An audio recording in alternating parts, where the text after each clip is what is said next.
আমার স্ত্রীর গায়ে যেদিন প্রথম হাত তুলেছিলাম সেদিন সে শুধু ফ্যালফ্যাল করে আমার দিকে চেয়েছিল। থাপ্পড়ের বেগ এমন ছিল যে তার ঠোঁটের কোণে রক্তবিন্দু জমে গেছিল। নিঃশব্দে চোখ থেকে পানি ঝরছিল, তার কোনো প্রতিবাদ সে করেনি। আমি কিন্তু তার চোখের পানি দেখে গলে যাইনি, বরং আরো কঠোর হয়েছিলাম। তারপর থেকে দেখলাম আমার সমস্ত কাজকর্ম বেশ গুছিয়ে করত।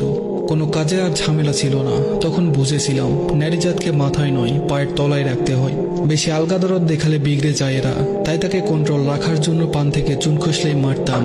একসময় দেখলাম আমার স্ত্রী আর আগের মতো চঞ্চল নেই, প্রয়োজন ছাড়া কথা বলে না, কোনো আবেগ আর দেখি না, যা বলি বিনা বাক্যে করে দেয়। মাঝে মধ্যে মনে হতো যেন একটা রোবট নিয়ে ঘর করছি। ওর হাসি মাখা মুখটা ভুলে গেছিলাম। এক রাতে দেখি স্ত্রী পাশে নেই।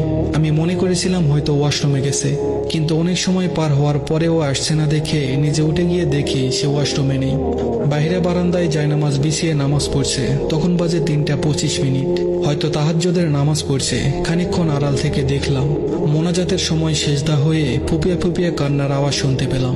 তার কান্না কখনোই আমার অন্তর অব্দি পৌঁছায়নি। আগে অল্প কিছু হলেই ফ্যাস ফ্যাস করে কেঁদে ফেলতো, বড্ড বিরক্ত লাগতো। কিন্তু এই নামাজে কান্না দেখে কেমন যেন অন্তরে ভয় ঢুকে গেল।